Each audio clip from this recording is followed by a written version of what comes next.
सत श्री अकाल, तुसीं देख रहे हो पंजाब मेल यूएसए टीवी। मैं वरुण कौर मान। खबरां दे ब्रिटेन च तुहाडा स्वागत। खबरां दे ब्रिटेन दे sponsor real estate broker Mohan Cheema. Real estate दी दुनिया च मन्निया परमन्निया नाम पेश ने। पहलां चुणवीआं खबरां। 156 देशां लई योग ई वीज़ा ते सारिआं लई बहाल कीता नियमित वीज़ा। अमेरिका ते जापान दे नागरिकां नूं वी वड्डी राहत। बाइडन ने रूसी राष्ट्रपति पुतिन नूं दस्सिआ युद्ध अपराधी, यूक्रेन नूं भेजी वित्ती अते जंगी मदद। अमेरिकी संसद विच बोले जेलेंस्की, सानू हुण है तुहाडी लोड़।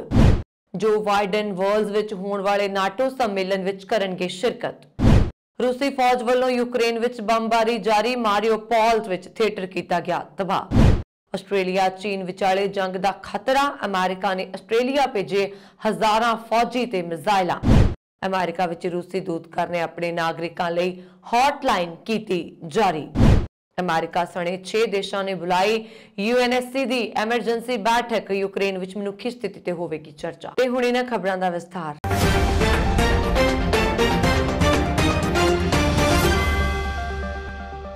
भारत ने कोविड महामारी के कारण 2 सालों लई मुअत्तल किए जाने तो बाद तुरंत प्रभाव नाल 156 देशों के नागरिकों को दिते गए सारे योग 5 साल के ई टूरिस्ट वीजे ते सारे देशों के नागरिकों लिए नियमित कागजी वीजे बहाल कर दिते ने। अधिकारियों ने यह भी कहा कि वर्तमान विच अमेरिका और जापान के नागरिकों को जारी किए गए सारे वैध लंबे समय के नियमित टूरिस्ट वीजे नूं बहाल कर दिता गया है। नवे लंबे समय के टूरिस्ट वीजे हुण अमेरिकी और जापानी नागरिकों को भी जारी किए जाएंगे। एक अधिकारी ने दस्सिया कि उक्त 156 देशों के नागरिक वीजा नियम 2019 के अनुसार नवे ई टूरिस्ट वीजा जारी करने के योग होंगे। अधिकारियों ने कहा कि समय समय ते लगाईਆਂ गईਆਂ पाबंदियां के अधीन योग देशों के नागरिकों को 5 साल तक की वैधता का नवा नियमित टूरिस्ट वीजा भी जारी किया जाएगा। समाचार एजेंसी पीटीआई की एक रिपोर्ट के अनुसार टूरिस्ट ते ई टूरिस्ट वीजा ते विदेशी नागरिक सिर्फ मनोनीत मैरीटाइम इमीग्रेशन चैक पोस्ट या हवाई अड्डे के आईसीपी राही उड़ाणा राही भारत विच दाखिल हो सकणगे, जिस विच वंदे भारत मिशन या एयर बबल स्कीम के तहत या डायरैक्टोरेट जनरल ऑफ सिविल एविएशन या शहरी हवाबाजी मंत्रालय द्वारा मंजूर उड़ाणा नूं भी शामिल किया गया। किसी भी स्थिति विच विदेशी नागरिकों को सैर सपाटा वीजा या ई टूरिस्ट वीजा ते जमीनी सरहद या दरियाई रस्ते राही दाखिल होने की आख्या दी जाएगी। अधिकारी ने कहा कि सरकारी निर्देश अफगानिस्तान के नागरिकों ते लागू नहीं होंगे, जो केंद्रीय गृह मंत्रालय द्वारा जारी किए गए वक्रे निर्देशों द्वारा नियंत्रित होंदे रहणगे। यूक्रेन ते रूस के हमले तो आम नागरिकों ते पए विनाशकारी प्रभाव के विचकार अमेरिकी राष्ट्रपति जो बाइडन ने अपने रूसी हमरुतवा व्लादिमीर पुतिन नूं युद्ध अपराधी दस्सिआ। बाइडन ने व्हाइट हाउस विच एक समारोह दौरान पत्रकारों को कहा कि मैनूं लगता है कि पुतिन एक जंग अपराधी ने। उन्हां तों पूछा गया सी कि पुतिन जंग अपराधी है, जिसके जवाब में उन्होंने यह शब्द कहे। एक होर सवाल के जवाब में उन्होंने पुतिन नाल गलबात करन तो इनकार किया। इस तो थोड़ी देर बाद व्हाइट हाउस की प्रैस सकत्तर जेन साकी ने कहा कि मैनूं लगता है कि राष्ट्रपति दीआं टिप्पणियां ही काफ़ी ने। असीं उन्हां दे घिनौणे तानाशाह दीआं जिहड़ियां कार्रवाइयां टैलीविजन ते देखियां वो उस आधार ते दिल तो बोल रहे सन। इस तो पहला बाइडन ने यूक्रेन लिए $80 करोड़ की वाधू सहायता राशि का ऐलान किया सी ते इस नाल अमेरिका ने एक हफ्ते तो भी घट समय में यूक्रेन नूं $1 अरब की सहायता देने का ऐलान किया। बाइडन ने कहा कि पुतिन यूक्रेन विच भयानक तबाही और दहशत पैदा कर रहे हैं। इमारतां, मैटरनिटी वार्डां, हस्पतालों से बमबारी कर रहा है। मेरा मतलब है कि यह बहुत भयानक है। मैं इस बारे अपने पिछे खड़े साडे कमांडर जनरल नाल मिले नाल गल कर रहा हाँ। मैनूं लगता है कि हैरान करने वाला है, असीं कल रिपोर्टां देखियां कि रूसी बलां ने मारियोपोल के सब तो वड्डे हस्पताल विच सैकड़े डॉक्टरां ते मरीजां नूं बंधक बना लिया है। उन्होंने कहा कि वधीकियां ने यह दुनिया लई गुस्से का मामला है ते यूक्रेन प्रति समर्थन लई दुनिया एकजुट है। अमेरिका अपने सहयोगियों ते भाईवालां दे नाल इस कोशिश की अगवाई कर रहा अते सुरक्षा दे मानवतावादी सहायता दे वड्डे पद्धर प्रदान कर रहा। यूक्रेन के राष्ट्रपति व्लादिमीर जेलेंस्की ने रूस के खिलाफ यूक्रेन की लड़ाई विच अमेरिकी संसद तो होर ज्यादा मदद की अपील करते हुए पर्ल हार्बर और 11 सितंबर 2001 नूं हुए अतवादी हमलियां का बुधवार नूं जिक्र किया। अमेरिकी संसद भवन कंपलैक्स विच संबोधन विच जेलेंस्की ने कहा कि सानू हुण तुहाडी लोड़ है। उन्होंने कहा कि मैं तुहाडे तो होर ज्यादा मदद की अपील करता हाँ। जेलेंस्की ने कहा कि अमेरिका नूं रूसी संसद मैंबरां ते पाबंदी लगा देनी चाहिए है ते रूस तो दरामद रोक देनी चाहिए है।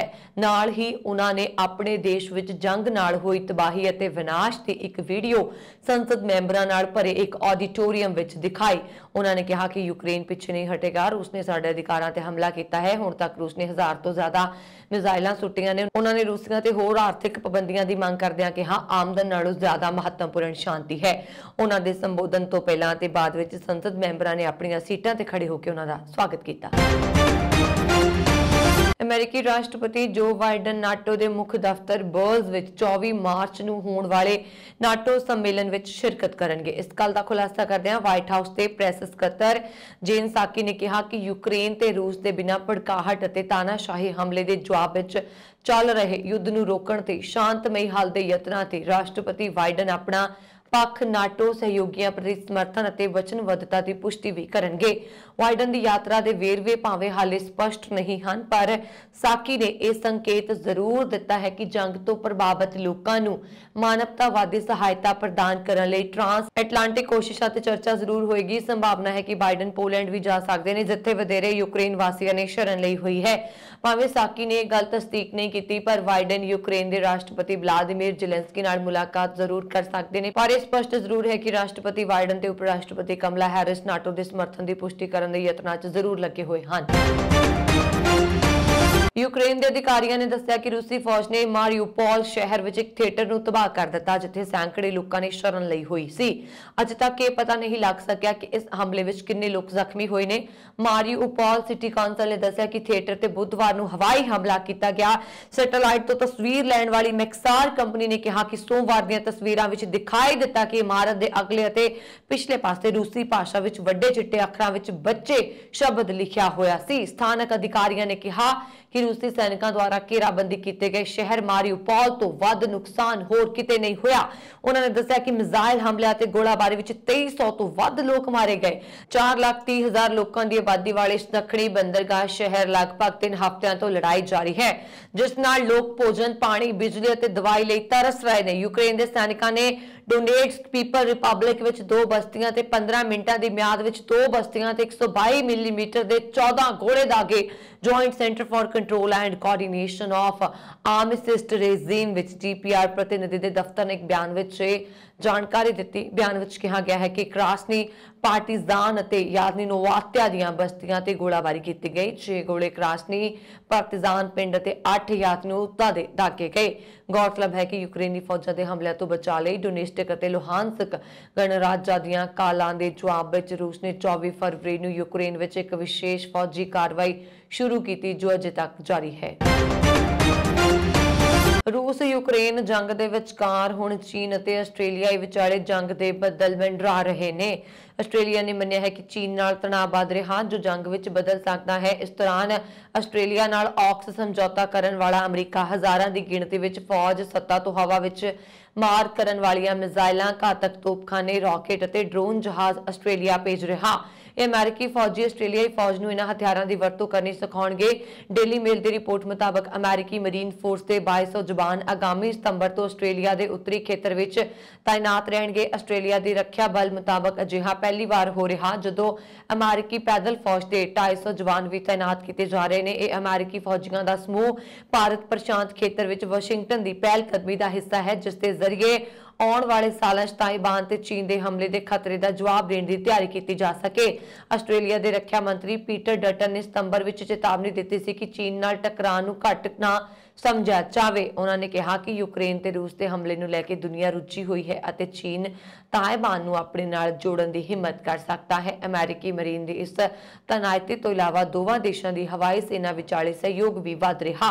रिपोर्ट मुताबक अमेरिका के 1000 मरीन फौजी पहला ही आस्ट्रेलिया पहुंच चुके हैं। अमेरिका विच स्थित रूस के दूतघर ने उन्हां रूसी नागरिकों लिए एक हॉटलाइन जारी की है, जिन्हां नाल ਦੇਸ਼ ਵਿੱਚ ਵਿਤਕਰਾ ਕੀਤਾ ਜਾ ਰਿਹਾ।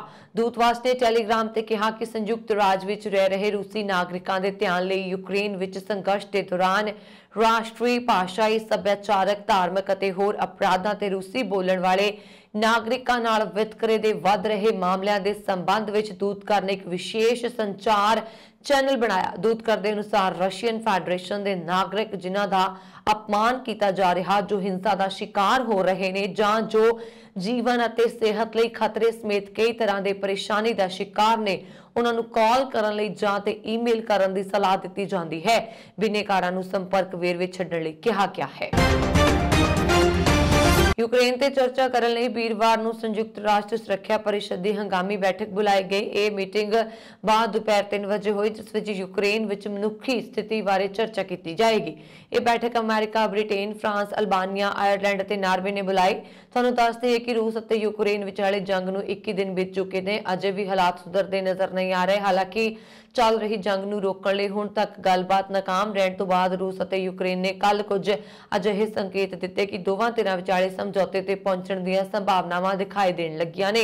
ਇਸ ਤੋਂ ਪਹਿਲਾਂ ਇੰਟਰਨੈਸ਼ਨਲ ਕੋਰਟ ਆਫ ਜਸਟਿਸ ਨੇ ਰੂਸ ਨੂੰ ਯੂਕਰੇਨ 'ਚ ਫੌਜੀ ਕਾਰਵਾਈ ਤੁਰੰਤ ਰੋਕਣ ਦਾ ਹੁਕਮ ਦਿੱਤਾ। ICJ ਨੇ ਯੂਕਰੇਨ ਵੱਲੋਂ ਦਾਇਰ ਪਟੀਸ਼ਨ ਤੇ ਸੁਣਵਾਈ ਕਰਦੇ ਹੋਏ ਸ਼ੁਰੂਆਤੀ ਫੈਸਲੇ 'ਚ ਇਹ ਗੱਲ ਕਹੀ। ਸੰਯੁਕਤ ਰਾਸ਼ਟਰ ਦੀ ਸੁਪਰੀਮ ਕੋਰਟ ਵਿੱਚ 13 ਜੱਜਾਂ ਨੇ 2 ਦੇ ਖਿਲਾਫ ਯੂਕਰੇਨ ਦੇ ਹੱਕ ਵਿੱਚ ਫੈਸਲਾ ਸੁਣਾਇਆ। ਭਾਵੇਂ ਇਸ ਅਦਾਲਤ ਦੇ ਫੈਸਲੇ ਪਾਬੰਦ ਨੇ, ਪਰ ਇਸ ਦੇ ਹੁਕਮਾਂ ਨੂੰ ਲਾਗੂ ਕਰਨ ਦਾ ਕੋਈ ਪ੍ਰਬੰਧ ਨਹੀਂ ਹੈ। ਅਜਿਹਾ ਪਹਿਲਾਂ ਵੀ ਦੇਖਿਆ ਗਿਆ ਹੈ ਜਦੋਂ ਦੇਸ਼ਾਂ ਨੇ ਇਸ ਦੇ ਹੁਕਮ ਦੀ ਉਲੰਘਣਾ ਕੀਤੀ ਹੈ।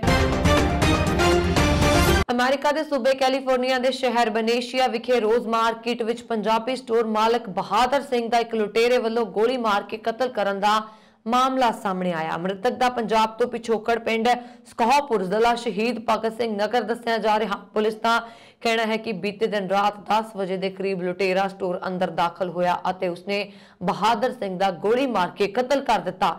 ਜਾਂਚਕਰਤਾਵਾਂ ਦਾ ਕਹਿਣਾ ਹੈ ਕਿ ਸਟੋਰ ਦੇ ਮੇਨ ਦਰਵਾਜ਼ੇ ਤੇ ਲੱਗੇ CCTV ਕੈਮਰੇ ਦੀ ਫੁਟੇਜ ਵਿੱਚ ਬਹਾਦਰ ਸਿੰਘ ਨੂੰ ਗੋਲੀ ਮਾਰ ਕੇ ਸਟੋਰ ਤੋਂ ਭੱਜਦੇ ਇੱਕ ਨੌਜਵਾਨ ਨੂੰ ਦੇਖਿਆ ਜਾ ਸਕਦਾ ਹੈ। ਪੁਲਿਸ ਨੇ CCTV ਦੀ ਕੈਮਰੇ ਦੀ ਫੁਟੇਜ ਦੀ ਮਦਦ ਨਾਲ ਕਾਤਲ ਨੂੰ ਕੁਝ ਸਮੇਂ ਬਾਅਦ ਗ੍ਰਿਫਤਾਰ ਕਰ ਲਿਆ। ਨੌਜਵਾਨ ਦੀ ਪਛਾਣ ਨਾਜ਼ਲ ਮਾਰਕੋਇਸ ਡਾਬਿਊਸਨ ਵਜੋਂ ਹੋਈ ਹੈ।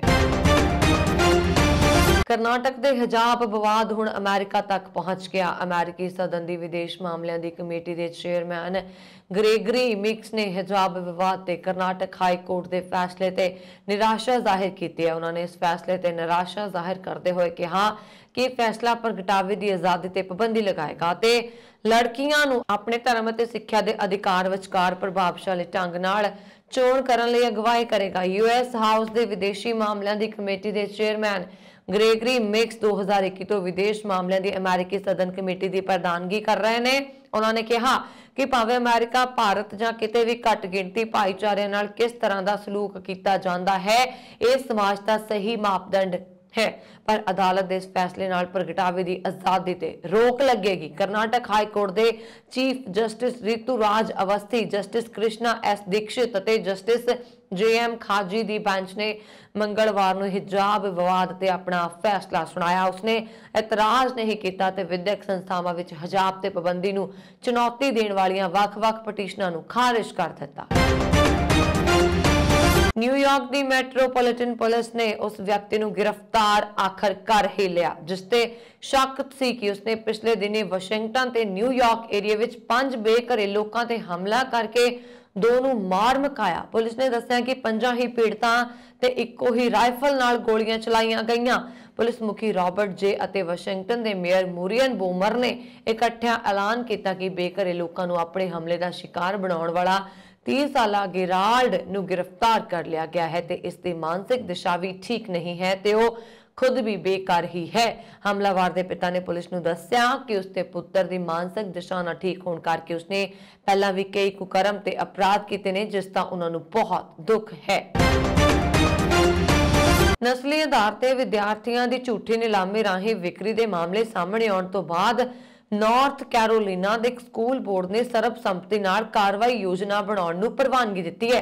ਪਰੇਸ਼ਾਨ ਮਾਪਿਆਂ ਤੇ ਸਮਾਜ ਦੇ ਹੋਰ ਲੋਕਾਂ ਨੇ ਜ਼ਿਲ੍ਹੇ ਦੇ ਸਕੂਲਾਂ 'ਚ ਵਿਦਿਆਰਥੀਆਂ ਵੱਲੋਂ ਨਸਲੀ ਆਧਾਰ ਤੇ ਆਪਣੇ ਸਿਆਹ-ਫਾਮ ਸਾਥੀਆਂ ਦੀਆਂ ਬੋਲੀਆਂ ਦੇ ਮਾਮਲੇ ਸਾਹਮਣੇ ਆਉਣ ਤੋਂ ਬਾਅਦ ਚਥਮ ਕਾਉਂਟੀ ਸਕੂਲ ਡਿਸਟ੍ਰਿਕਟ ਤੋਂ ਇਸ ਸੰਬੰਧੀ ਕੋਈ ਕਾਰਗਰ ਯੋਜਨਾ ਬਣਾਉਣ ਦੀ ਮੰਗ ਕੀਤੀ ਹੈ।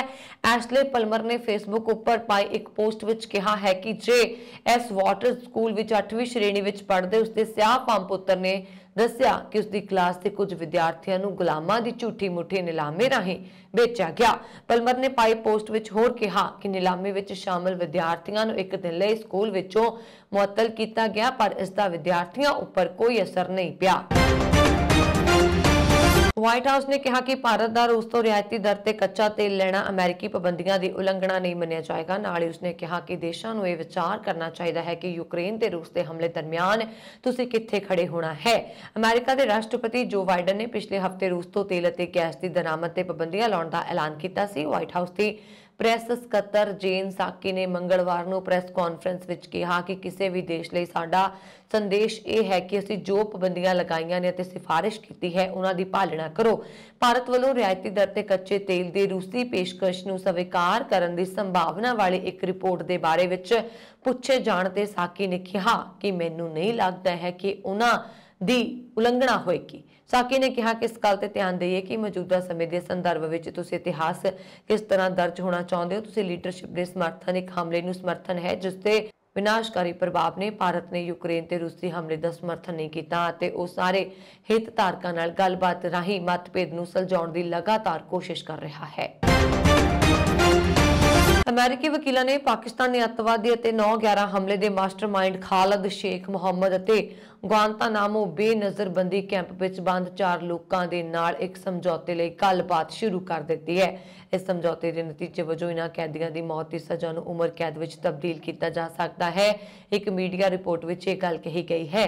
ਅਖਬਾਰ ਦਾ ਨਿਊਯਾਰਕ ਟਾਈਮਜ਼ ਨੇ ਕਿਹਾ ਕਿ ਅਜਿਹਾ ਹੋਣ ਨਾਲ ਮੌਤ ਦੀ ਸਜ਼ਾ ਦੀ ਵਕਾਲਤ ਕਰ ਰਹੇ ਪੀੜਤ ਪਰਿਵਾਰ ਨੂੰ ਨਿਰਾਸ਼ਾ ਹੋਏਗੀ। 11 ਸਤੰਬਰ 2001 ਨੂੰ ਨਿਊਯਾਰਕ ਵਿੱਚ ਹੋਏ ਇੱਕ ਅੱਤਵਾਦੀ ਹਮਲੇ 'ਚ ਵਰਲਡ ਟ੍ਰੇਡ ਸੈਂਟਰ ਦੇ 2 ਟਾਵਰਾਂ ਨੂੰ ਨਿਸ਼ਾਨਾ ਬਣਾਇਆ ਗਿਆ ਸੀ। ਇਸ ਹਮਲੇ ਵਿੱਚ ਕਈ ਭਾਰਤੀਆਂ ਸਮੇਤ ਲਗਭਗ 3000 ਲੋਕ ਮਾਰੇ ਗਏ ਸੀ। ਅਖਬਾਰ ਅਨੁਸਾਰ ਜਲਦੀ ਹੀ ਕੋਈ ਸਮਝੌਤਾ ਹੋਣ ਦੀ ਉਮੀਦ ਨਹੀਂ ਹੈ, ਪਰ ਦੋਸ਼ੀ ਦੀਆਂ ਦਲੀਲਾਂ ਤੋਂ ਫਾਂਸੀ ਦੀ ਸਜ਼ਾ ਨੂੰ ਉਮਰ ਕੈਦ ਵਿੱਚ ਤਬਦੀਲ ਕਰਨ ਨਾਲ ਅਮਰੀਕੀ ਰਾਸ਼ਟਰਪਤੀ ਜੋ ਬਾਈਡਨ ਦੇ ਪ੍ਰਸ਼ਾਸਨ ਨੂੰ ਗੁਆਂਟਾਨਾਮੋ ਬੇ ਵਿੱਚ ਨਜ਼ਰਬੰਦੀ ਕਾਰਵਾਈ ਨੂੰ ਖਤਮ ਕਰਨ ਦੀ ਆਪਣੀ ਯੋਜਨਾ ਨੂੰ ਬਦਲਣਾ ਪੈ ਸਕਦਾ ਹੈ ਅਤੇ ਇਸ ਦੀ ਬਜਾਏ ਕੁਝ ਹੋਰ ਲੋਕਾਂ ਲਈ ਇੱਕ ਫੌਜੀ ਜੇਲ੍ਹ ਦੇ ਰੂਪ ਵਿੱਚ ਪੇਸ਼ ਕੀਤਾ ਜਾ ਸਕਦਾ ਹੈ। ਰਿਪੋਰਟ ਅਨੁਸਾਰ 58 ਸਾਲਾ ਸ਼ੇਖ ਅਤੇ 4 ਹੋਰ ਸਹਿ ਮੁਲਾਜ਼ਮਾਂ ਲਈ ਇਸਤਗਾਸਾ ਪੱਖ ਨੇ ਵਕੀਲਾਂ ਨਾਲ ਗੱਲਬਾਤ ਸ਼ੁਰੂ ਕਰ ਦਿੱਤੀ ਹੈ ਤਾਂ ਜੋ ਇੱਕ ਸੰਭਾਵੀ ਸਮਝੌਤੇ ਤੇ ਗੱਲਬਾਤ ਕੀਤੀ ਜਾ ਸਕੇ ਜਿਸ ਨਾਲ ਮੌਤ ਦੀ ਸਜ਼ਾ ਦੀ ਸੰਭਾਵਨਾ ਨੂੰ ਖਤਮ ਕੀਤਾ ਜਾ ਸਕੇ। ਜਾਪਾਨ ਵਿੱਚ ਦੇਰ ਰਾਤ ਭੂਚਾਲ ਦੇ ਤੇਜ਼ ਝਟਕੇ ਮਹਿਸੂਸ ਕੀਤੇ ਗਏ। ਤੇਜ਼ ਭੂਚਾਲ ਕਾਰਨ 4 ਲੋਕਾਂ ਦੀ ਮੌਤ ਹੋ ਗਈ ਜਦਕਿ 90 ਤੋਂ ਵੱਧ ਲੋਕ ਜ਼ਖਮੀ ਦੱਸੇ ਜਾ ਰਹੇ ਨੇ। ਭੂਚਾਲ ਦੀ ਤੀਬਰਤਾ 7.4 ਮਾਪੀ ਗਈ। ਭੂਚਾਲ ਉੱਤਰੀ ਜਾਪਾਨ ਦੇ ਫੂਕੂਸ਼ੀਮਾ ਤੱਟ ਤੇ ਆਇਆ। ਭੂਚਾਲ ਦਾ ਕੇਂਦਰ ਸਮੁੰਦਰ ਤਲ ਚੋਂ 60 ਕਿਲੋਮੀਟਰ ਹੇਠਾਂ ਸੀ। ਭੂਚਾਲ ਕਾਰਨ ਕਰੀਬ 20 ਲੱਖ ਘਰਾਂ ਦੀ ਬਿਜਲੀ ਗੁੱਲ ਹੋ ਗਈ। ਸ਼ਹਿਰ ਵਿੱਚ ਹਨੇਰਾ ਸੀ। ਕਈ ਘਰਾਂ ਨੂੰ ਨੁਕਸਾਨ ਹੋਣ ਦੀ ਵੀ ਖਬਰ ਹੈ। ਭੂਚਾਲ ਤੋਂ ਬਾਅਦ ਸੁਨਾਮੀ ਦੀ ਚੇਤਾਵਨੀ ਵੀ ਜਾਰੀ ਕੀਤੀ ਗਈ ਸੀ ਪਰ ਬਾਅਦ ਵਿੱਚ ਇਸ ਨੂੰ ਵਾਪਸ ਲੈ ਲਿਆ ਗਿਆ। ਜਾਪਾਨ ਦੇ ਪ੍ਰਧਾਨ ਮੰਤਰੀ ਫੂਮੀਓ ਕਿਸ਼ਿਦਾ ਨੇ ਵੀਰਵਾਰ ਸਵੇਰੇ ਸੰਸਦੀ ਸੈਸ਼ਨ ਵਿੱਚ ਦੱਸਿਆ ਕਿ ਭੂਚਾਲ ਵਿੱਚ 4 ਲੋਕ ਮਾਰੇ ਗਏ ਅਤੇ ਉਹਨਾਂ ਦੀ ਮੌਤ ਦੇ ਕਾਰਨਾਂ ਦੀ ਜਾਂਚ ਕੀਤੀ ਜਾ ਰਹੀ ਹੈ। ਜਾਣਕਾਰੀ ਦਿੰਦਿਆਂ ਉਹਨਾਂ ਨੇ ਦੱਸਿਆ ਕਿ ਭੂਚਾਲ ਕਾਰਨ 97 ਲੋਕ ਜ਼ਖਮੀ ਵੀ ਹੋਏ ਨੇ। ਇਜ਼ਰਾਈਲ ਵਿੱਚ ਕੋਰੋਨਾ ਵਾਇਰਸ ਦੇ ਇੱਕ ਨਵੇਂ ਰੂਪ ਦੇ 2 ਮਾਮਲੇ ਸਾਹਮਣੇ ਆਏ ਨੇ। ਇਹ ਜਾਣਕਾਰੀ ਸਿਹਤ ਮੰਤਰਾਲੇ ਨੇ ਦਿੱਤੀ ਹੈ। ਹਾਲਾਂਕਿ ਸਿਹਤ ਮੰਤਰਾਲੇ ਦੇ ਅਧਿਕਾਰੀਆਂ ਦਾ ਕਹਿਣਾ ਹੈ ਕਿ ਉਹ ਇਸ ਬਾਰੇ ਜ਼ਿਆਦਾ ਚਿੰਤਤ ਨਹੀਂ ਹਨ। ਇਹ ਨਵਾਂ ਵੈਰੀਐਂਟ ਕੋਵਿਡ-19 ਦੇ ਓਮਿਕਰੋਨ ਵੈਰੀਐਂਟ ਦੇ 2 ਉਪਵਰਗਾਂ BA.1 BA.2 ਦਾ ਸੁਮੇਲ ਹੈ। ਇਜ਼ਰਾਈਲ ਦੇ ਬੇਨ ਗੁਰੀਆਨ ਹਵਾਈ ਅੱਡੇ ਤੇ ਉਤਰਨ ਵਾਲੇ 2 ਯਾਤਰੀਆਂ ਦੀ RT-PCR ਰਿਪੋਰਟ ਵਿੱਚ ਇਹ ਰੂਪ ਪਾਇਆ ਗਿਆ। ਸਿਹਤ ਮੰਤਰਾਲਾ ਨੇ ਇਹ ਵੀ ਕਿਹਾ ਕਿ ਫਿਲਹਾਲ ਪੂਰੀ ਦੁਨੀਆ 'ਚ ਇਸ ਵੈਰੀਐਂਟ ਬਾਰੇ ਕੋਈ ਜਾਣਕਾਰੀ ਨਹੀਂ। ਇਹ ਵੀ ਕਿਹਾ ਗਿਆ ਹੈ ਕਿ ਇਸ ਵੈਰੀਐਂਟ ਦੇ 2 ਮਾਮਲਿਆਂ ਦਾ ਹਲਕਾ ਬੁਖਾਰ, ਸਿਰ ਦਰਦ ਅਤੇ ਮਾਸਪੇਸ਼ੀਆਂ ਦੀ ਖਰਾਬੀ ਵਰਗੇ ਲੱਛਣ ਦੇਖੇ ਗਏ। ਹਾਲਾਂਕਿ ਇਸ ਦੇ ਮਰੀਜ਼ਾਂ ਨੂੰ ਕਿਸੇ ਵਿਸ਼ੇਸ਼ ਮੈਡੀਕਲ ਸਹੂਲਤ ਦੀ ਲੋੜ ਨਹੀਂ ਹੈ। ਸਿੱਖ ਸੰਗਤ ਵੱਲੋਂ ਕੈਨੇਡਾ ਵਿੱਚ ਇੱਕ ਮੀਟਿੰਗ ਹੋਈ। ਇਸ ਵਿੱਚ ontario ਦੀਆਂ ਸਾਰੀਆਂ ਹੀ ਕਲੱਬਾਂ ਨੇ ਹਿੱਸਾ ਲਿਆ ਅਤੇ ਸਾਂਝੇ ਤੌਰ ਤੇ ਫੈਸਲਾ ਲਿਆ ਕਿ ਜਦੋਂ ਤੱਕ ਸੰਦੀਪ ਨੰਗਲ ਅੰਬੀਆਂ ਦੇ ਕਤਲ ਦੇ ਦੋਸ਼ੀ ਨਹੀਂ ਫੜੇ ਜਾਂਦੇ ਉਸ ਸਮੇਂ ਤੱਕ ontario ਵਿੱਚ ਕੋਈ ਵੀ ਕਲੱਬ ਕਬੱਡੀ ਟੂਰਨਾਮੈਂਟ ਨਹੀਂ ਕਰਵਾਏਗਾ। ਜੇਕਰ ਲੋੜ ਪਈ ਤਾਂ ਇਸ ਸਾਲ ਵਾਲਾ वर्ल्ड कबड्डी कप भी नहीं होएगा। मार्च 14 ਨੂੰ ਡਿਕਸੀ ਗੁਰਦੁਆਰਾ ਸਾਹਿਬ ਸੰਦੀਪ ਨੰਗਲ ਅੰਬੀਆਂ ਦੀ ਰੂਹ ਦੀ ਸ਼ਾਂਤੀ ਲਈ ਓਨਟਾਰੀਓ ਦੀ ਕਲੱਬਾਂ ਵੱਲੋਂ ਸਹਿਜ ਪਾਠ ਵੀ ਰਖਵਾਏ ਗਏ, ਜਿਸ ਦਾ ਆਉਣ ਵਾਲੇ ਦਿਨਾਂ ਵਿੱਚ ਭੋਗ ਪਏਗਾ। संयुक्त किसान मोर्चा की अगवाई का इतिहासक अंदोलन अपने पहले पड़ाव में कामयाब होने के नाल हुण दूजे पड़ाव में प्रवेश कर रहा। 3 काले कानूनों के रद्द होने तो बाद घट्टो घट्ट समर्थन मुल की कानूनी गारंटी, खेती ते कॉरपोरेट कंट्रोल विरोध और किसानों के होर लंबे समय तो लटकते आ रहे मुद्दों को लैके अंदोलन का नवा दौर शुरू हो गया। इस दौर में सरकार का किसान विरोधी स्टैंड होर भी खुल के सामने आ रहा। लखीमपुर खीरी विच किसानों के कातलों को बचाने ते बेकसूर किसानों को फसाउण की साजिश जारी है। केंद्र सरकार 9 दसंबर को किसानों नाल कीते अपने वादियां तो मुकर रही है अते पिछले दरवाजे राही किसान विरोधी कानून और समझौते थोपण की कोशिश कर रही है। अजिही स्थिति विच यह जरूरी है कि किसान लहर पहला नालों वध ताकत और एकता दिखा के इस चुनौती का सामना करे। अजिहे नाजुक मोड़ ते इतिहासक एकता विरुद्ध किसी भी चुनौती का डट के टाकरा करना पएगा। संयुक्त किसान मोर्चा की 15 जनवरी को हुई कौमी मीटिंग विच सर्वसम्मति नाल फैसला किया गया कि इन्हां चोणां विच पार्टी बनाउण वाली संयुक्त किसान मोर्चा नाल संबंधित कोई भी किसान यूनियन जां चोण लड़न वाला कोई भी आगू संयुक्त विच नहीं रहेगा। किसान मोर्चे ते यह भी फैसला किया कि जेकर लोड़ पई तां विधान सभा चोणां तो पहला अप्रैल महीने विच इस फैसले की समीक्षा की जाएगी। इस सन हुण तक दी खबरां मैनूं वरुण कौर मानू दिओ आ गया। होर खबरां दे लई साडा YouTube channel Punjab mail UST TV जरूर सबसक्राइब करो। सत श्री अकाल।